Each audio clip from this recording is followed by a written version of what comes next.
Assalamualaikum warahmatullahi wabarakatuh. Halo semuanya, selamat datang di podcast Podcast Madrasah. Perkenalkan, nama aku Nur Latifah dan sudah aku. Nama aku Dika Aulia Aziz. Kami sangat senang kalian bisa bergabung dan mendengarkan podcast pertama kita. Di podcast episode pertama kita ini, kita langsung kedatangan tamu spesial loh, yaitu Bapak Kepala Sekolah kita sendiri, Bapak Muhammad Rifki Ramadan SP. Nah, jadi kita bakal banyak bahas hal seru dari cerita beliau di sekolah, pengalaman memimpin beliau, dan harapan-harapan beliau yang disampaikan untuk kita.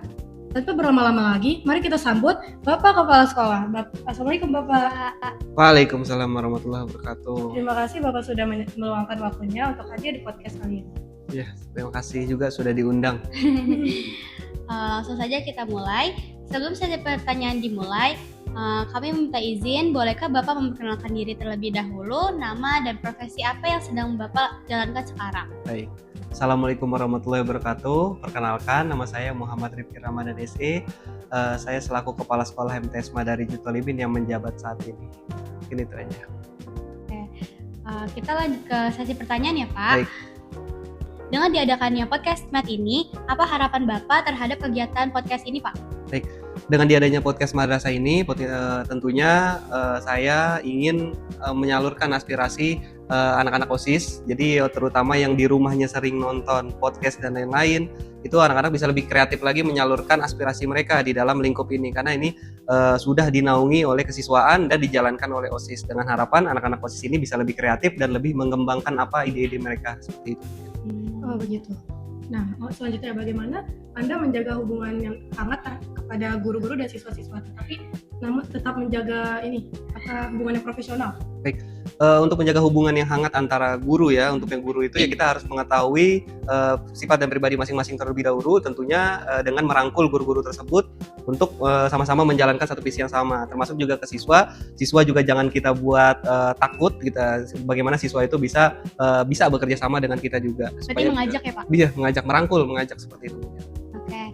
Lalu nih Pak, menurut Bapak tantangan terbesar apa dalam dunia pendidikan saat ini dan bagaimana sekolah Bapak untuk berusaha menanganinya? Baik, tentunya tantangan terbesar untuk sekolah ini mungkin sudah dirasakan oleh sekolah-sekolah swasta lainnya. Tantangan terbesarnya tentu sulitnya penerimaan siswa baru untuk sekolah swasta ya, terutama sekolah swasta. Bagaimana negeri yang kita tahu banyak sekali banyak sekali jalur, kemudian juga rombelnya yang diterima begitu banyak, tentu itu menjadi tantangan tersendiri untuk sekolah kita. Apa yang harus kita bisa tunjukkan kepada wali siswa agar bisa memasukkan ke sekolah kita. Berarti susah ya Pak untuk menanganinya ya Pak? Sulit, tapi memang kita harus tetap berusaha seperti itu. Gitu. Nah, lalu setiap sekolah pasti kan punya ciri khas yang dibanggakan. MTS Madarij Talibin ini, ciri khas apa yang membuat Anda bangga? Ciri khas yang yang saya tanamkan di MTS Madarij Talibin, tentunya kita punya dua program agamis, yaitu diantaranya pertama yaitu Tahsin, kedua Tahfiz. Yang mana Tahsin itu kita tanamkan di kelas 7, jadi kelas 7 itu sudah kita masukkan program Tahsin, hanya Tahsin, karena untuk Tahfiz itu hafalan hanya di kelas 8 dan 9. Yang mana di Tahsin itu, karena masih kelas 7, kita menerima siswa-siswi yang dari MI maupun dari SD, itu untuk bisa belajar membaca ya, membaca dengan artian tajwid yang benar dan lain-lain, makrot huruf dan lain-lainnya seperti itu. Nah, setelah mereka bisa baca tajwid yang benar, baru di jenjang berikutnya kelas 8 dan kelas 9 mereka diwajibkan untuk menghafal seperti itu. Makanya program tahfiz kita jalankan seperti itu. Yang mana nanti ketika anak-anak lulus itu harus bisa membaca atau menghafal. Yang mana nanti kita juga ada wisuda tahfiz seperti itu. Kalau misalnya Pak, kan kita sudah menjalankan program Tahsin pas kelas 7. Nah, pas dia ada anak dari kelas 7 yang sudah naik ke kelas 8 tapi dia belum bisa membaca Al-Quran, bagaimana cara menghadapi anak tersebut? Baik, itu program kita, kalau misalnya kita menemukan hal tersebut, langsung kita bergerak ke wali kelas, kita langsung mencari beberapa siswa yang berkendala seperti itu, lalu kita masukkan ke dalam ruangan khusus untuk ditimpa lagi, untuk diberikan pelajaran lagi seperti itu. Berarti untuk memperdalamkan ya dengan cara mengulanginya lagi ya? Betul, jadi memberikan pembelajaran khusus di hari lain ya, seperti itu, supaya nggak mengganggu tahfiznya nanti. Selanjutnya nih Pak, bagaimana Bapak melihat peran teknologi dalam meningkatkan kualitas pembelajaran di sekolah?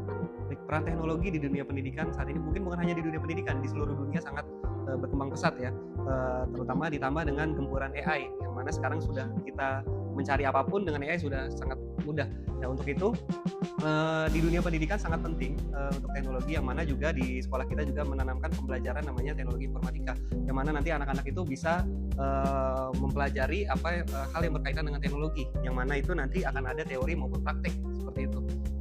Jadi termasuk juga di kelas-kelas kita sudah menyiapkan seluruh ruangan itu menggunakan layar proyektor dan juga proyektornya. Jadi untuk memudahkan anak-anak kita untuk belajar nih seperti itu, presentasi dan lain-lain. Berarti untuk semisal dalam pelajaran informatika ini kita boleh apakah kita boleh memakai bebas seperti komputer atau proyektor untuk kegiatan pembelajaran itu, Pak? Sangat boleh dan sangat dianjurkan seperti itu, karena memang fasilitas sekolah untuk anak-anak dan juga Bapak Ibu semua seperti itu. Selanjutnya, dalam menghadapi berbagai dinamika di sekolah, bagaimana Bapak menjaga komunikasi yang tetap efektif terhadap guru dan para wali-walinya? Untuk menjaga dinamika ya, tentu dinamika di sekolah ini pasti fluktuatif ya, ada naik dan ada turun. Bagaimana kita bisa merangkul Bapak Ibu guru dan juga orang tua siswa. Nah, kalau misalnya terkait dengan guru kita di sini biasanya melaksanakan rapat bulanan untuk mengetahui atau mengevaluasi kekurangan kita dalam pembelajaran selama 1 bulan tersebut. Kemudian untuk orang tua siswa kita memiliki komite dan juga korlas sebagai narhubung untuk membantu antara hubungan sekolah dan juga wali siswa seperti itu. Apakah peran korlas itu sangat penting bagi sekolah? Sangat amat penting. Tadi saya sampaikan, karena korlas itu adalah sebagai narhubung antara sekolah dan juga wali siswa seperti itu. Khawatir kalau misalnya ada wali murid yang kurang enak langsung ke guru, jadi bisa dibantu oleh korlas terlebih dahulu seperti itu. Jadi seperti itu ya, Pak. Iya. Lalu tantangan terbesar apa yang Bapak hadapi sebagai kepala sekolah dan bagaimana Bapak menghadapi masalah tersebut, Pak? Tantangan terbesar saya sebagai kepala sekolah ya selama ini, Betul, Pak. tantangannya tentu di dalam sekolah itu pasti banyak kepala ya, banyak kepala yang harus kita satukan gitu, karena kita di sini menjalankan satu visi dan juga satu misi seperti itu. Jadi tentunya menyatukan berbagai macam kepala baik itu dari guru dan juga siswa itu adalah tantangan tersendiri, tantangan yang cukup besar yang mana kita harus menyatukan bagaimana ada yang berbeda pendapat, kita harus tahu nih seperti apa, kenapa berbeda pendapat, kemudian juga kita rangkul dan kita tetap jalan satu tujuan seperti itu. Berarti kalau untuk seperti tantangannya sangat berat ya Pak untuk dilakukan ya Pak? Dibilang berat mungkin iya, tapi ya tetap kita tidak menyerah dan kita tetap berusaha untuk melakukan yang terbaik. Nah, mungkin setelah beberapa pertanyaan dari kita, apakah Bapak ada motivasi atau pesan-pesan untuk kami atau bahkan untuk teman-teman dari yang mendengarkan podcast ini Pak? Mungkin pesan dan kesan ya, pesan-pesannya aja ya, pesan-pesan dari saya pribadi. Tentunya mungkin dengan diadanya podcast ini mudah-mudahan bisa menginspirasi mungkin lingkungan madrasah kita yang menonton ataupun yang bukan di lingkungan madrasah kita, supaya bisa lebih membuka mata lagi, supaya bisa lebih lebih melihat lagi bahwa madrasah ini madrasah ini adalah madrasah yang hebat seperti itu, dengan harapan mudah-mudahan di tahun-tahun berikutnya, di SPMB berikutnya kita bisa menerima siswa yang lebih banyak lagi ya, Pak. Seperti itu. Seperti itu.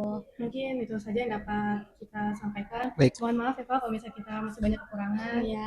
Terima kasih Terima juga kasih. ya Pak sudah mau datang dan menghadiri acara Ngobrol Santai bersama kami. Ya, terima kasih telah diundang. Terima kasih juga kepada teman-teman yang sudah mau mendengarkan dan menonton podcast kita kali ini. Demikian obrolan kita hari ini. Semoga dapat memberikan inspirasi bagi teman-teman. Sampai bertemu di episode selanjutnya. Sampai jumpa teman-teman.